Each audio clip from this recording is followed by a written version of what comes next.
Պարոն Կարապետյան, ես մի հարց ունեմ կապված այն զոհողությունների հետ, որոնք դուք անձնապես պատրաստ եք անել։ Դուք վստահաբար գիտակցում եք այս պրոցեսների բարդությունը, ինչպես նաև բոլոր այն վտանգները, որոնք կախված են թե ձեր անձի, թե ձեր ընտանիքի, թե ձեր թիմի գլխին, այսպես ասած։ Անձնապես դուք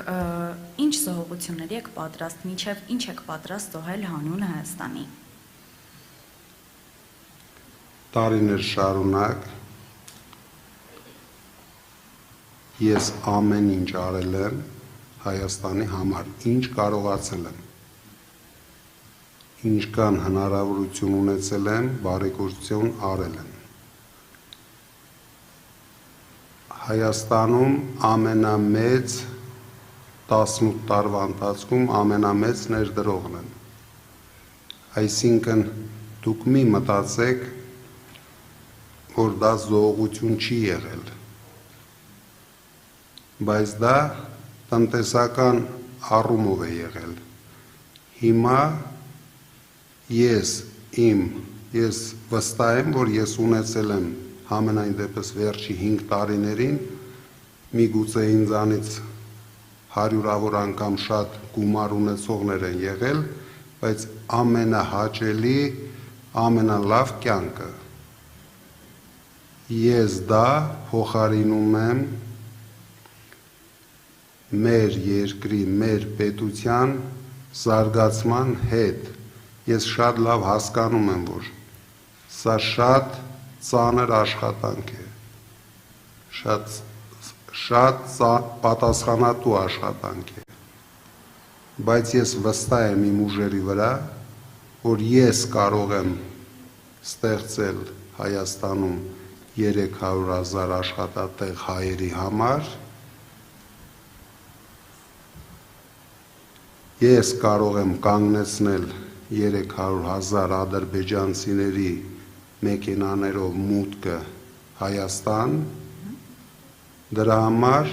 ես դա չեմ համարում զոհողություն իմ կողմից, ես դա համարում եմ իմ հայրենասիրական պարտքը մեր երկրի եւ մեր ժողովրդի։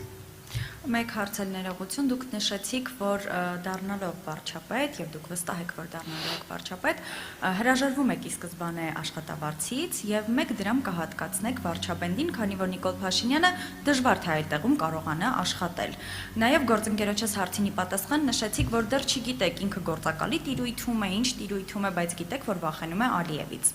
Ես ուզում եմ հասկանալ, օրինակ Արժան ամբիոնից հնչած ես գնացել եմ գիտակցված զոհողության հայտարարությունը, որը վերաբերում էր 2020 թվականի պատերազմին։ Արդյոք չի արժանանալու պատժի, արդյոք Արցախի հանձնումը ի վերջո չի պատժվելու։ Նայեք, հաստատ իմացեք, պատժվելու է դավաճանությունը։ Բայց ես չեմ կարող այսօր հայտարարել, որ Փաշինյանը դավաճան է, գործակալ է։ Դրա դիմաց անպատասխանատու հայտարարություններ անել եւ մի քանի ամիս հետո ձեր դեմքին նայել, որ գիտեք, ստուգեցինք, այդպիսի բան չկա։ Դրա համար մենք բոլոր մեր գիտնականներին օգտագործելու ենք,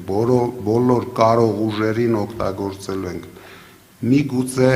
նույնիսկ ստեղծենք ոչ թե հատուկ կառույցներ, այլ հատուկ ինստիտուտներ,